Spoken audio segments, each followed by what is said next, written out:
Did you kill your daughter? No, never. And, there's nothing with any logic that could, you would have to start with why. How, when, who, and there's just simply, the answer to any of these things is there's nothing to suggest anything. So, no, that's an emphatic no. Hello everyone, and welcome.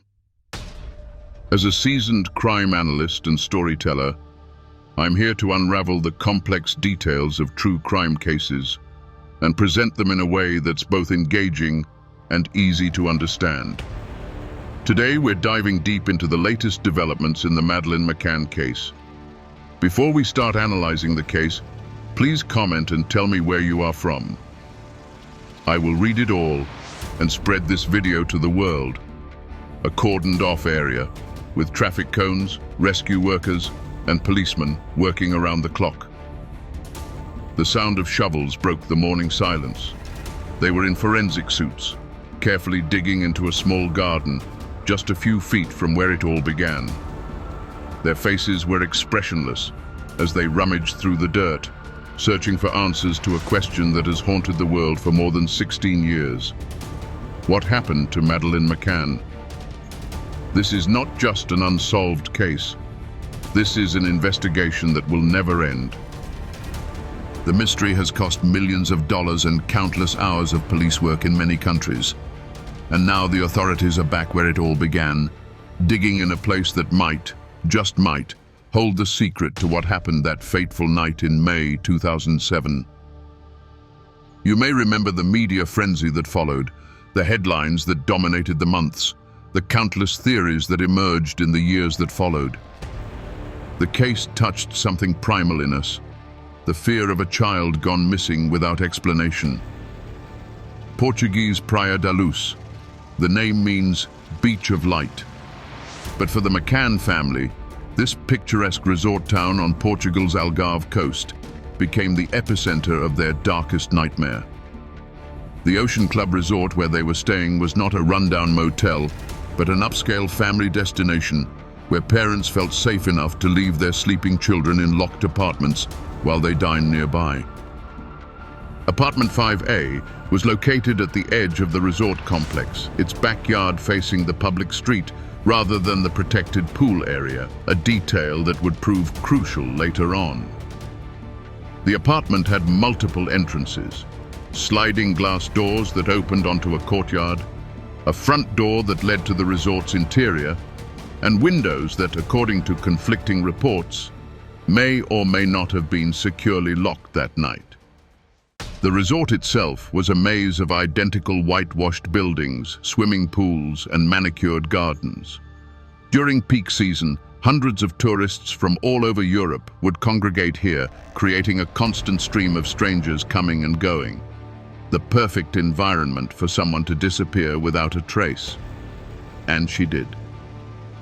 Despite one of the largest missing persons investigations in history, despite millions of dollars in rewards, despite the involvement of police forces from multiple countries, despite private detectives hired by wealthy benefactors, despite thousands of sightings around the globe, Madeleine McCann simply disappeared. Until now, perhaps, because the police digging in the garden just steps away from apartment 5A may finally uncover the truth that has eluded investigators for more than a decade and a half. The question remains, will they find Madeleine, or is it just another dead end in a case that has brought nothing but heartache and frustration? May 3rd, 2007, started out as a normal holiday for the McCann family. Kate and Gerry McCann, both doctors from Leicester, England, were enjoying a Saturday at the Ocean Club resort with their 3 children, Madeleine, nearly 4, and 2-year-old twins, Sean and Amelie. The timeline of events that evening has been scrutinized by investigators and armchair detectives for years, with every minute potentially holding important clues. 8:30 a.m. Kate and Gerry wake up with their 3 children in apartment 5A. 9:10 a.m. The McCanns take Madeleine and the twins to the resort's kids club while they attend separate morning activities.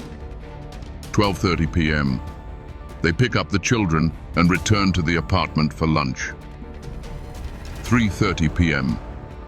After lunch and family time at the pool, the children return to the kids' club while Kate goes jogging and Gerry plays tennis. 5:30 p.m. Kate and Gerry collected all 3 children and returned to apartment 5A. 6 o'clock p.m. The family began their evening routine, bathing the children and preparing them for bed. 7 o'clock p.m. Madeleine and the twins were put to bed in the front bedroom of the apartment. Madeleine wore pink and white Eeyore pajamas and slept with her favorite stuffed animal, Cuddle Cat. 8:30 p.m. With all 3 children apparently asleep, Kate and Gerry left the apartment to meet their friends, 7 other British holidaymakers who would later become known as the Tapas 7 at the resort's tapas restaurant, approximately 180 feet from their apartment. Apartment 5A was a ground-floor 2-bedroom unit located at the corner of the resort complex. Unlike most other apartments, it had multiple access points and was particularly vulnerable to intrusion. The front door opened onto an inner walkway within the resort, while the rear patio doors faced outward toward Rua Dr. Agostinho da Silva, a public street that anyone could access without passing through resort security. The children's bedroom was at the front of the apartment, furthest from the patio doors but closest to the apartment's main entrance. The layout created a security dilemma. The McCanns later stated they had left the patio doors unlocked to allow easier access for their regular checks on the children, though this detail has been disputed in various accounts. The apartment also had shuttered windows, one of which, in the children's bedroom, would later become a point of investigative focus. The checking routine established by the McCanns and their friends was designed to ensure the children's safety while allowing the adults to enjoy dinner together. According to their statements, one member of the group would leave the table approximately every 30 minutes to check on their respective children. The McCanns' checking schedule that night was reported as follows: 8:55 to 9 o'clock p.m. Gerry McCann checked on the children and reported everything normal. He noted that the bedroom door was further open than he had left it, but assumed Kate had checked earlier. 9:05 p.m. Jane Tanner, one of the Tapas 7, claimed she saw a man carrying a child near the McCann apartment while she was checking on her own children. This sighting would become one of the investigation's most controversial elements. 9:30 p.m. Matthew Oldfield, another friend, offered to check the McCann children while checking his own. He reported looking into the bedroom, but couldn't confirm visually seeing Madeleine, only the twins. 10 o'clock p.m. Kate McCann went to check on the children. Upon entering the apartment, she noticed the children's bedroom door was wide open. As she approached, a gust of wind slammed the door shut, the first indication something was wrong. Inside the room, she found the twins sleeping soundly. But Madeleine's bed was empty. The moment of discovery unleashed chaos. Kate's initial reaction, by her own account, was to search the apartment, checking closets and under beds. Finding no trace of Madeleine, she ran back to the restaurant, famously crying out, "They've taken her! They've taken her!" Gerry and their friends immediately abandoned dinner and launched a frantic search of the resort grounds. Staff and other guests quickly joined, forming impromptu search parties that combed the apartment complex, nearby streets and beach areas. Resort staff contacted the local police, but the response was not immediate, a fact that would later draw criticism. The Guarda Nacional Republicana, GNR, Portugal's military police, arrived at 11:10 p.m., more than an hour after Kate discovered Madeleine missing. Their initial response focused on the resort grounds rather than securing the apartment as a potential crime scene, another decision that would later be scrutinized. By midnight, the search had expanded to include off-duty police officers, resort staff, and dozens of vacationers. Roadblocks weren't established until 10 o'clock a.m. the following morning. Border alerts weren't issued until May the 5th, nearly 36 hours after Madeleine's disappearance. These delays would later be identified as critical failures in the early investigation. As dawn broke on May 4th, there was still no sign of Madeleine. What began as a vacation nightmare was about to transform into one of the most high-profile missing person cases in history, with implications that would reach far beyond the borders of Portugal. The Portuguese police response to Madeleine's disappearance would later be scrutinized as a case study in how not to handle a high-profile missing child investigation. The Polícia Judiciária, PJ, Portugal's criminal investigation police, didn't arrive at the scene until the morning after Madeleine vanished, a critical delay during which valuable evidence may have been lost forever. Apartment 5A, which should have been immediately secured as a crime scene, remained accessible to dozens of people throughout the night. Resort staff, friends, family members, and searching volunteers moved freely through the space, potentially contaminating forensic evidence. By some accounts, up to 20 people entered the apartment before investigators properly sealed it. Fingerprints and DNA from potential suspects could have been obscured or destroyed during this crucial window. The crime scene management failures continued with basic evidence collection. Bedding wasn't properly preserved. The shutters that the McCanns claimed had been forced open weren't examined for fingerprints until days later.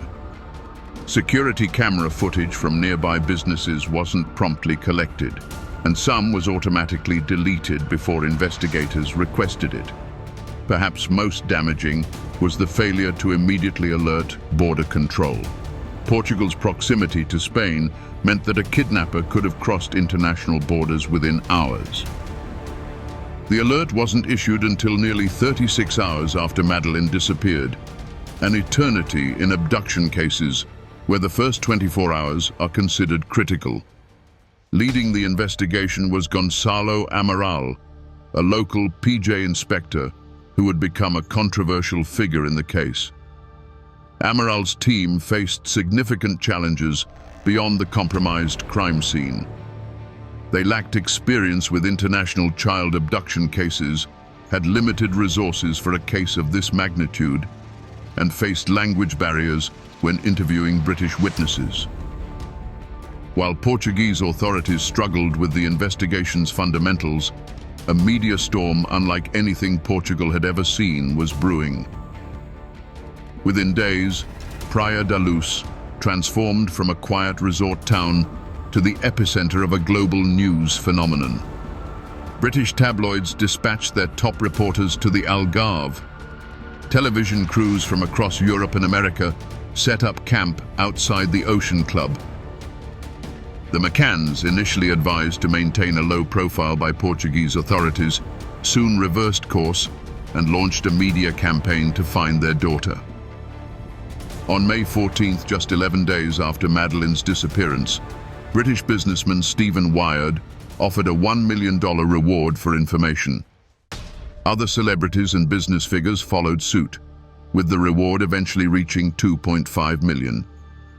The case received unprecedented attention from figures like David Beckham, J.K. Rowling, and Pope Benedict XVI, who granted the McCanns a special audience. This media frenzy created both opportunities and complications. While it spread awareness about Madeleine globally, it also put immense pressure on investigators and generated thousands of unverified leads that drained police resources. The Portuguese authorities, unaccustomed to such scrutiny, became increasingly defensive as British media criticized their methods. Hey, quick question. What's the weather like where you're watching from? Drop it in the comments below.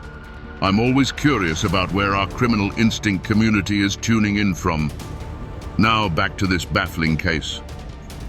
Amid the chaos of media coverage and international attention, investigators were attempting to piece together what happened through witness statements. These accounts, some contradictory, would form the backbone of various theories about Madeleine's fate. Jane Tanner's sighting became one of the most scrutinized. She claimed to have seen a man carrying a child in pajamas near the McCann apartment around 9:15 p.m. Her description led to the creation of a suspect sketch that was circulated worldwide. However, her account contained inconsistencies. She changed details about the man's clothing and direction of travel in subsequent interviews. Years later, in 2013, British police would identify this figure as an innocent British tourist carrying his own child back from the resort's night creche. Another key witness was Martin Smith, an Irish tourist who reported seeing a man carrying a child toward the beach around 10:00 p.m., roughly when Kate discovered Madeleine missing. Unlike Tanner, Smith and his family members provided consistent descriptions. The Smith sighting gained renewed importance years later, but was initially overshadowed by the Tanner account. Resort staff and guests provided conflicting accounts about unusual activity in the days before the disappearance. Some reported a man watching the McCann apartment. Others described suspicious charity collectors in the area. A child in a neighboring apartment reportedly told her mother she heard someone calling Daddy outside their window the night before Madeleine vanished. The Tapper's 7 statements, while generally supporting the McCann's timeline, contained minor discrepancies about the frequency and thoroughness of the apartment checks. These inconsistencies, possibly the result of the chaos and trauma of the night, would later fuel speculation about the reliability of their accounts. If you're finding this deep dive into one of history's most perplexing disappearances valuable, please hit that like button and share this video with someone who appreciates thoughtful crime analysis. Your engagement helps our channel reach more people who care about these unsolved cases, and it tells YouTube this content matters. Plus, every share could bring new perspectives to our community's discussions. As May turned to June, the investigation took a dramatic turn. Portuguese police, frustrated by the lack of progress and influenced by their experience with domestic crimes, began to look more closely at the parents themselves. They noted what they perceived as unusual behavior: Kate's composure in public, Gerry's analytical approach to the search, their continued media campaign despite police advice. The investigation's focus was shifting from an abduction scenario to something potentially more sinister. Forensic teams returned to apartment 5A with cadaver dogs and luminol testing equipment. What they discovered, or thought they discovered, would transform the case from a missing person investigation into something far more controversial, setting the stage for an international showdown between Portuguese authorities and the McCanns. In July 2007, the investigation took a dramatic turn when British forensic specialists arrived in Praia da Luz with 2 highly trained detection dogs. These weren't ordinary canines. They were specialists with impressive track records. Eddie, a border collie, was trained to detect human cadaver odor, capable of identifying the scent of human remains even after significant time had passed. Keela, a Springer Spaniel, specialized in detecting human blood, even when attempts had been made to clean it. What happened next would become one of the most divisive elements of the entire case. Eddie, the cadaver dog, alerted to several locations in apartment 5A, specifically in the McCann's bedroom closet, behind the sofa in the living room, and on the veranda. More alarmingly, both dogs alerted to items belonging to Kate McCann, including a piece of clothing and Madeleine's favorite stuffed animal, Cuddle Cat, which Kate had been carrying with her since the disappearance. The dogs' work didn't stop at the apartment. When investigators brought them to the parking garage where the McCanns had parked their rental car, a Renault Scenic rented 24 days after Madeleine disappeared, Eddie alerted again. The cadaver dog indicated the presence of death scent in the car's trunk and on the vehicle's key fob. Keela, the blood dog, also alerted to the car's trunk. For Portuguese investigators, these alerts were significant. To them, it suggested a scenario where Madeleine had died in the apartment, her body temporarily hidden, and later transported in the rental car. This theory gained traction among the Portuguese authorities, particularly lead investigator Gonçalo Amaral. However, dog alerts alone aren't conclusive evidence. They require corroboration through forensic testing. Samples were collected from the areas where the dogs alerted and sent to the Forensic Science Service, FSS, in Birmingham, England, for DNA analysis. The initial FSS report seemed damning. It suggested that DNA found in the rental car trunk was a potential match to Madeleine, with the preliminary report stating there was a 15 out of 19 marker match, strong though not conclusive. Portuguese authorities, already suspicious of the parents, interpreted this as confirmation of their theory. But the final FSS report told a different story. The DNA evidence was ultimately deemed inconclusive. The samples contained DNA from multiple people, creating what scientists call a complex mixture that couldn't reliably be attributed to any specific individual. The FSS explicitly warned against drawing conclusions from these results, stating, "We cannot answer the question, is the match genuine or is it a chance match?" This crucial distinction was allegedly lost in translation between British and Portuguese authorities. While the FSS urged caution, Portuguese police proceeded as if they had damning evidence. This misinterpretation would have serious consequences for the direction of the investigation. The limitations of the DNA evidence were significant. The samples were minimal, described as low copy number DNA, meaning they contained very few cells. Such samples are prone to contamination and can produce unreliable results. Additionally, the McCanns had used the rental car to transport Madeleine's toys and clothing, which could explain the presence of her DNA if it was indeed hers. As for the dog alerts, experts remain divided. Some handlers note that cadaver dogs can alert to substances other than human remains, including certain cleaning products. Others point to the dog's impressive track records and argue their alerts shouldn't be dismissed. The debate continues to this day. Another controversial element that emerged was the case of Gerry McCann's tennis bag. According to some reports, Gerry had been carrying a large tennis bag during the vacation. After Madeleine's disappearance, witnesses claimed the bag was no longer seen. This led to speculation. Could the bag have been used to transport Madeleine's body? The McCanns denied these allegations, and no evidence has ever confirmed the existence or disappearance of such a bag.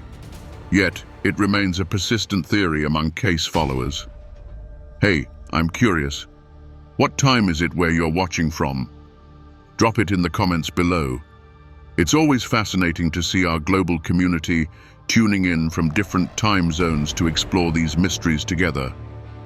Timeline inconsistencies further complicated the case. Several witnesses reported seeing the McCanns in places or at times that didn't align with their stated movements. One particularly controversial account came from the Smith family from Ireland, who reported seeing a man carrying a child matching Madeleine's description toward the beach around 10 p.m, the approximate time Kate discovered Madeleine missing. Initially, this sighting was considered a potential lead on an abductor. But in September 2007, after seeing footage of Gerry McCann carrying one of his twins, Martin Smith reported being 60–80% certain the man he saw was Gerry himself. This identification, though tentative, added fuel to Portuguese suspicions. If accurate, it would contradict Gerry's statement that he was at the restaurant when Madeleine disappeared. However, the Smith family later distanced themselves from this identification, and British police eventually treated the sighting as a separate lead unrelated to Gerry. Other timeline questions emerged from the Tapas 7 statements. Restaurant staff claimed the group's dinner checks weren't as frequent or regular as the friends described. Some witnesses suggested longer gaps between checks than the 30-minute intervals claimed. These discrepancies, while potentially just the result of memory errors under traumatic circumstances, added to the cloud of suspicion. The window of opportunity for an abductor was extremely narrow, perhaps as little as 5 minutes, if the stated timeline was accurate. Critics questioned whether this was enough time for a stranger to enter the apartment, take Madeleine, and escape without being seen by the numerous people in the area, including the McCann's dinner companions, walking back and forth to check on their own children. I want to try something different with this video. In the comments, tell me which piece of evidence in this case you find most compelling or most problematic, and why. Your perspective might highlight something others have missed. The criminal instinct community has some of the sharpest analytical minds I've encountered, and your insights often add valuable dimensions to these complex cases. Plus, engaging with each other's comments creates the kind of thoughtful discussion that sets our community apart.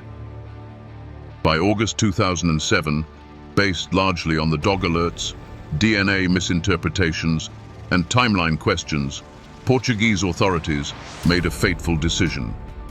Kate and Gerry McCann were formally named arguidos, or official suspects, in their daughter's disappearance. This status change shocked the world and set the stage for an international legal battle that would further complicate an already Byzantine case. The evidence against them, however, was circumstantial at best. No direct proof linked the McCanns to any crime. No motive was established, and critically, no explanation was offered for how the parents could have concealed a body while under intense scrutiny, or where Madeleine might be if they were responsible. These unanswered questions would eventually lead to their arguido status being lifted, but not before their reputations were severely damaged in the court of public opinion. Over the years, two primary theories have dominated discussions about Madeleine's disappearance: the abduction theory and the accidental death theory. Each has passionate advocates and significant flaws. The abduction theory, supported by the McCanns and eventually by British authorities, suggests that an opportunistic predator or organized trafficking ring targeted Madeleine. Proponents point to reported suspicious individuals in the area, the resort's vulnerable security, and similar cases of child abduction. This theory gained credibility when British police identified several potential entry points to apartment 5A that wouldn't have been visible to the tapas group during their checks. The window of opportunity for an abductor was narrow, but not impossible. If we accept the timeline provided by the McCanns and their friends, an intruder would have had approximately 5 to 30 minutes between checks to enter the apartment, take Madeleine, and escape undetected. Critics argue this time frame is unrealistically tight, especially considering the apartment's location in a relatively busy area of the resort. The accidental death theory, initially pursued by Portuguese authorities and still supported by former lead investigator Gonçalo Amaral, suggests that Madeleine died accidentally in the apartment, perhaps from falling while trying to climb out of her bed, or from an accidental overdose of sleep medication. According to this theory, the parents discovered her body upon returning from dinner and, fearing scrutiny of their decision to leave the children alone, concealed the death and staged an abduction. Proponents of this theory cite the cadaver dog alerts, perceived inconsistencies in the McCann statements, and what some consider unusual behavior following the disappearance. Critics point to the lack of physical evidence supporting this scenario, the logistical impossibility of hiding a body while under intense scrutiny, and the McCanns' unwavering campaign to find their daughter over many years. In 2020, the case took a dramatic turn when German prosecutors announced they were investigating Christian Bruckner, a convicted sex offender, as their prime suspect.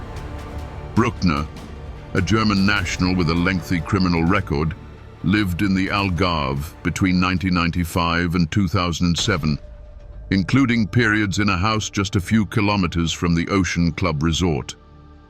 The evidence against Bruckner is substantial but circumstantial. Cell phone records place him near the Ocean Club on the night of Madeleine's disappearance. He reportedly confessed to a friend in a bar that he knew all about the McCann case. In the days following Madeleine's disappearance, he deregistered a vehicle and moved back to Germany. His criminal history includes convictions for child sexual abuse, drug trafficking and burglary, including break-ins at tourist accommodations. German prosecutor Hans Christian Wolters has stated publicly that he believes Bruckner killed Madeleine, though he acknowledges they lack the evidence needed for a murder conviction. Bruckner, currently serving a prison sentence in Germany for unrelated crimes, has denied any involvement in Madeleine's disappearance through his attorneys. The Bruckner investigation represents the most promising lead in years, but it's not the first time authorities have focused on specific suspects. Over the years, numerous persons of interest have been identified, investigated, and ultimately eliminated. Early in the investigation, Robert Murat, a British-Portuguese property consultant who lived near the Ocean Club, fell under suspicion after a British journalist reported his seemingly excessive interest in the case. Police searched his home and named him an arguido, but he was later cleared when no evidence linked him to the disappearance. Murat successfully sued several British newspapers for libel, receiving substantial damages. In 2008, Portuguese police investigated Euclides Monteiro, a former Ocean Club employee who had been fired for theft the year before Madeleine's disappearance. Cell phone records placed him near Praia da Luz on the night in question, but he died in a tractor accident in 2009 before being questioned. No conclusive evidence linked him to the case. Between 2011 and 2013, Operation Grange, the Metropolitan Police review of the case, identified and eliminated several potential suspects, including a group of British cleaners working in the area and various individuals reported acting suspiciously near the resort. The investigation approaches themselves have drawn significant criticism. Portuguese authorities were criticized for focusing too quickly on the parents while neglecting other leads. Their inexperience with child abduction cases, poor crime scene management, and communication failures with British authorities hampered the investigation from the start. British authorities, meanwhile, have been criticized for the opposite problem, allegedly refusing to consider any scenario involving the parents.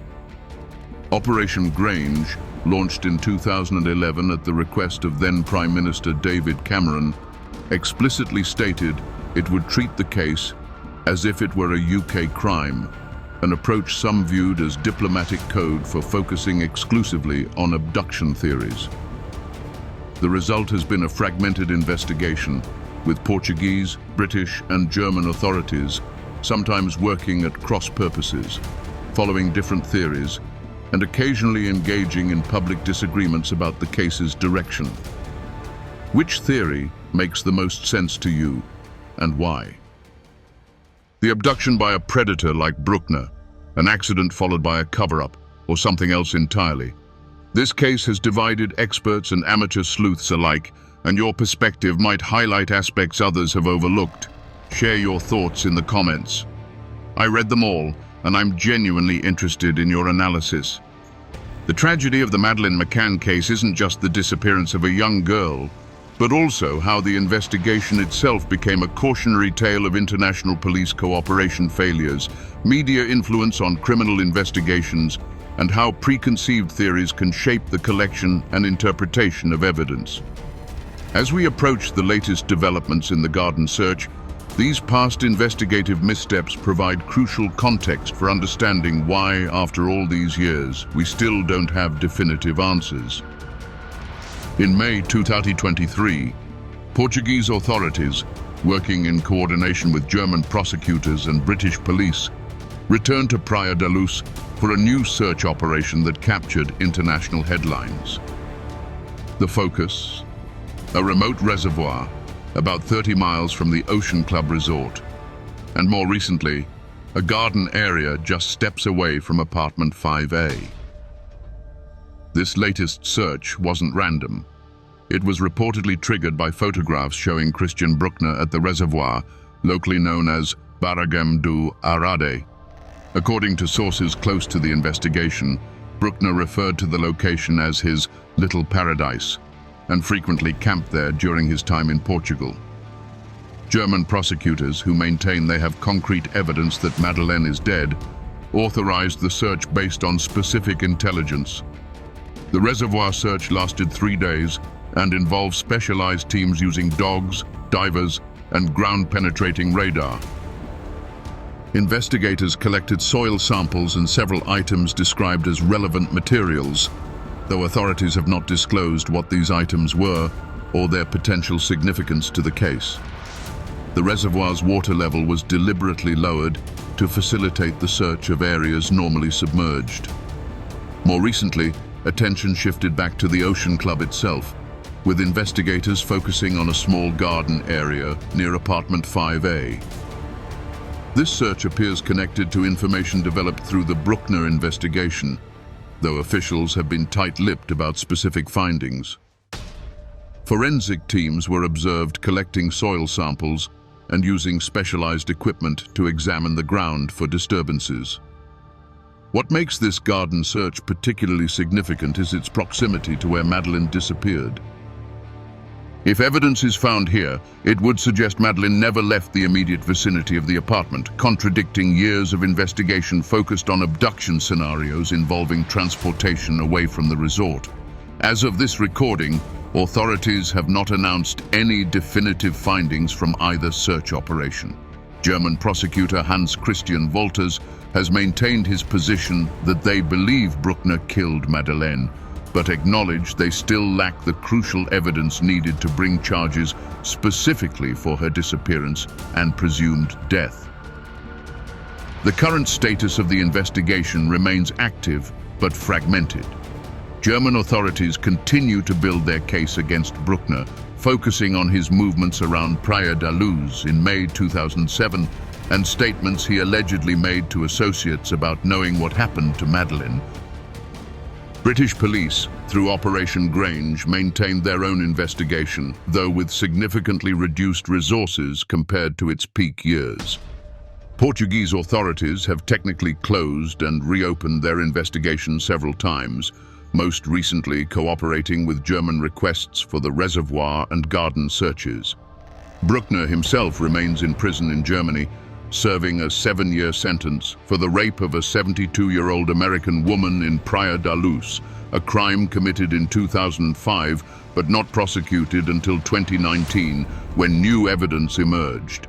He faces additional charges for unrelated sexual offenses but has not been formally charged in connection with Madeleine's disappearance. The McCann family today maintains a dignified resilience that has characterized their approach since the beginning. Kate and Gerry, still living in Rothley, Leicester, have returned to their medical careers while continuing to advocate for missing children. Their twins, Sean and Amelie, now teenagers, have grown up in the shadow of their sister's disappearance, but are reportedly well-adjusted despite the extraordinary circumstances of their family life. The McCanns maintain a website dedicated to finding Madeleine and mark the anniversary of her disappearance each year, with a statement reaffirming their commitment to the search. In May 2022, on the 15th anniversary, they wrote, "Regardless of outcome, Madeleine will always be our daughter, and a truly horrific crime has been committed." Despite 16 years of investigation, countless leads, and millions spent, fundamental questions remain unanswered. If Bruckner is responsible, what was his motive? Did he target Madeleine specifically or opportunistically? And critically, what happened to her afterward? If an abduction occurred, how did the perpetrator know the McCanns' checking routine and time their entry so precisely?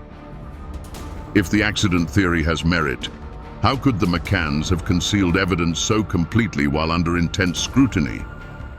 Why have no remains been found despite extensive searches across multiple locations? What explains the cadaver dog alerts, if not the presence of a deceased person?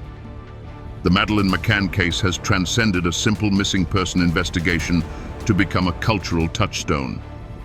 Thanks for watching. How do you feel about these arguments and theories? Does it give you a different perspective on the case? Leave your thoughts in the comments, and don't forget to subscribe to the channel to receive the latest notifications.